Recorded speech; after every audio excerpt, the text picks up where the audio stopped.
Saudara-saudari terkasih dalam Kristus, hari ini Minggu 16 Agustus 2026 merupakan Hari Raya Santa Perawan Maria diangkat ke surga. Bacaan dibawakan oleh Bernadette Esther, Mazmur dilantunkan oleh Agustinus Ronald, dan renungan ditulis oleh Made Sinta. Selamat menekuni sabda Allah. Mari menjaga kelestarian lingkungan dengan peduli pada keutuhan alam ciptaan.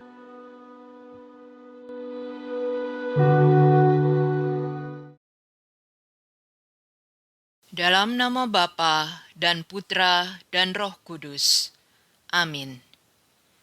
Allah Bapa yang Maha Kasih, puji syukur kepadamu yang telah menganugerahkan Bunda Maria sebagai teladan hidup kami dengan ketaatannya yang penuh kepadamu, kerendahan hati dan belas kasih-Nya.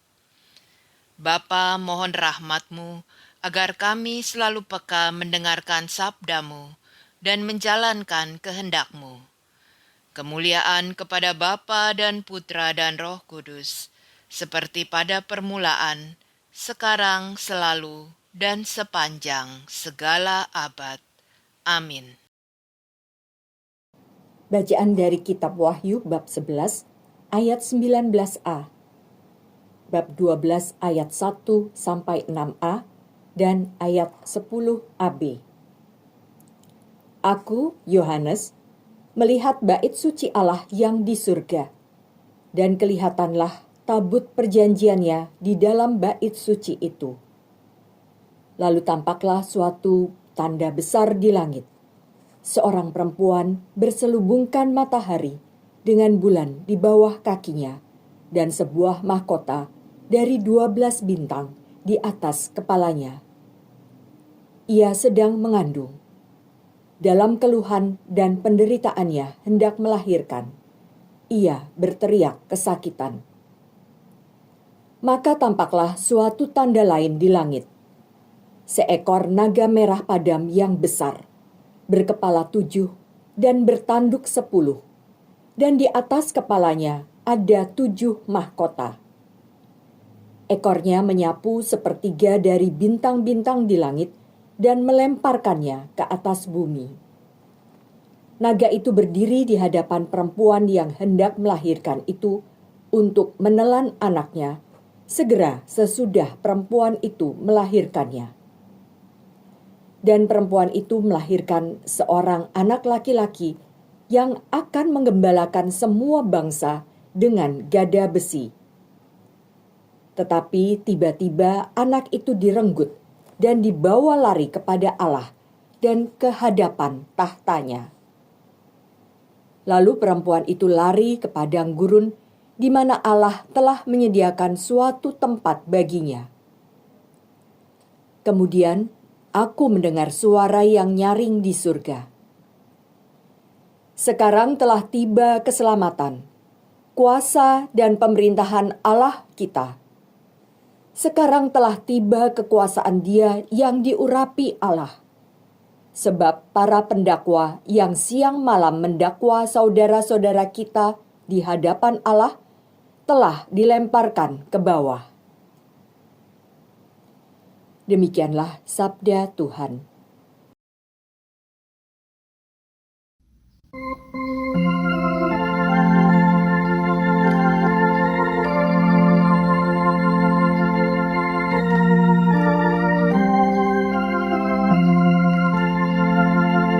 Di sebelah kananmu berdiri permaisuri, berpakaian emas dari Ofir.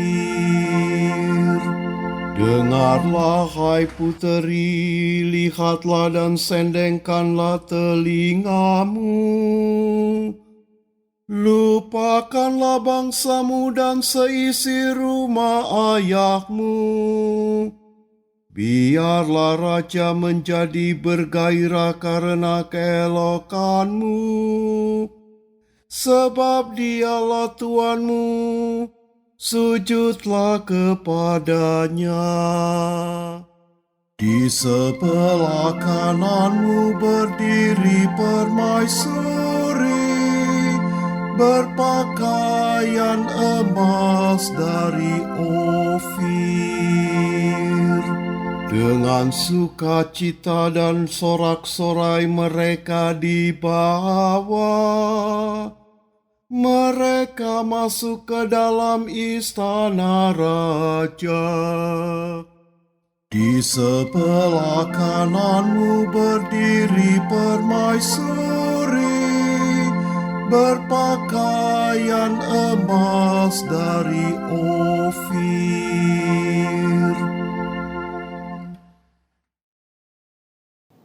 Bacaan dari surat pertama Rasul Paulus kepada jemaat di Korintus, bab 15, ayat 20 sampai 26. Saudara-saudara, Kristus telah dibangkitkan dari antara orang mati sebagai yang sulung dari orang-orang yang telah meninggal. Sebab sama seperti maut datang karena satu orang manusia, demikian juga kebangkitan orang mati datang karena satu orang manusia. Karena sama seperti semua orang mati dalam persekutuan dengan Adam, demikian pula semua orang akan dihidupkan kembali dalam persekutuan dengan Kristus. Tetapi tiap-tiap orang menurut urutannya. Kristus sebagai buah sulung.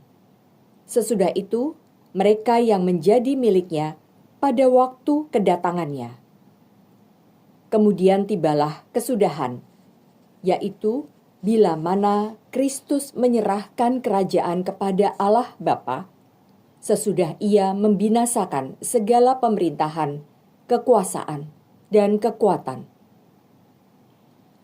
Karena Kristus harus memegang pemerintahan sebagai Raja sampai Allah meletakkan semua musuhnya di bawah kakinya.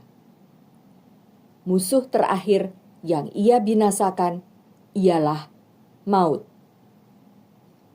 Demikianlah sabda Tuhan.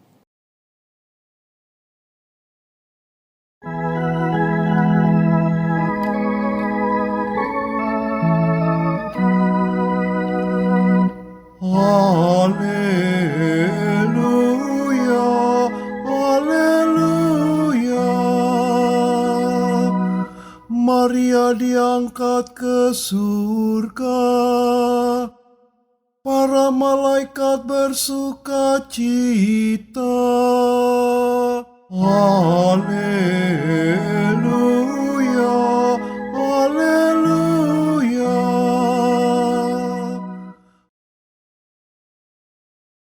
Inilah Injil suci menurut Lukas, bab 1 ayat 39 sampai 56. Beberapa waktu sesudah kedatangan malaikat Gabriel, bergegaslah Maria ke pegunungan, menuju ke sebuah kota di wilayah Yehuda. Ia masuk ke rumah Zakaria dan memberi salam kepada Elisabet. Ketika Elisabet mendengar salam Maria, melonjaklah anak yang di dalam rahimnya, dan Elisabet pun penuh dengan Roh Kudus. Lalu berseru dengan suara nyaring, "Diberkatilah engkau di antara semua wanita, dan diberkatilah buah rahimmu. Siapakah aku ini sampai ibu Tuhanku datang mengunjungi aku? Sebab sesungguhnya ketika salammu sampai kepada telingaku, anak yang di dalam rahimku melonjak kegirangan. Sungguh, berbahagialah dia yang telah percaya, sebab firman Tuhan yang dikatakan kepadanya akan terlaksana."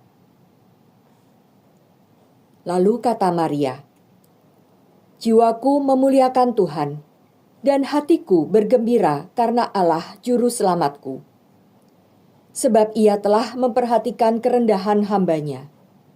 Sesungguhnya, mulai sekarang, segala keturunan akan menyebut aku berbahagia, karena Yang Maha Kuasa telah melakukan perbuatan-perbuatan besar kepadaku dan namanya adalah Kudus.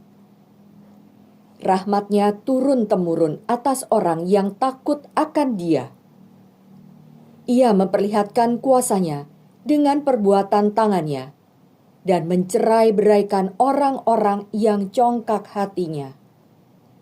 Ia menurunkan orang-orang yang berkuasa dari tahtanya dan meninggikan orang-orang yang rendah. Ia melimpahkan segala yang baik kepada orang yang lapar dan menyuruh orang yang kaya pergi dengan tangan hampa. Ia menolong Israel hamba-Nya, karena ia mengingat rahmat-Nya, seperti yang dijanjikannya kepada nenek moyang kita, kepada Abraham dan keturunannya, untuk selama-lamanya. Kira-kira 3 bulan lamanya, Maria tinggal bersama dengan Elisabet, lalu pulang ke rumahnya. Demikianlah sabda Tuhan.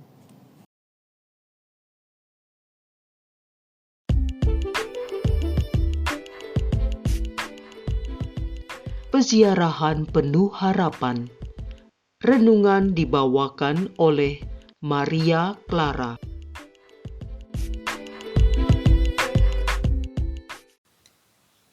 Hari Raya Santa Perawan Maria diangkat ke surga diperingati oleh Gereja Katolik berdasarkan Konstitusi Apostolik Munificentissimus Deus oleh Paus Pius ke-12 pada tahun 1950.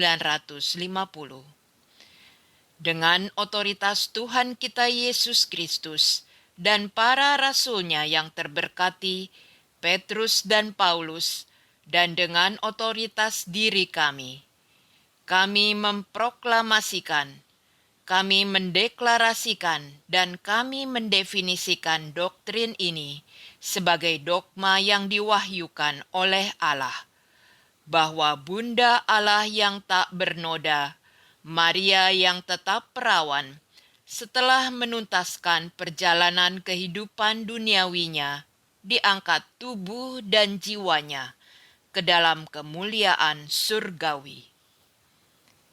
Dogma ini merupakan kelanjutan dari dogma sebelumnya, yaitu Bunda Maria dikandung tanpa noda dosa, sebuah rahmat khusus dari Allah, agar ia layak menjadi ibu putra Allah. Gereja Katolik mengimani bahwa Bunda Maria mengalami kematian, namun bukan akibat dosa, melainkan proses untuk peralihan kepada sukacita abadi dengan diangkat tubuh dan jiwanya ke surga oleh kuasa Allah untuk bersatu dengan kemuliaan putranya. Rangkaian bacaan suci selaras dengan perayaan hari ini.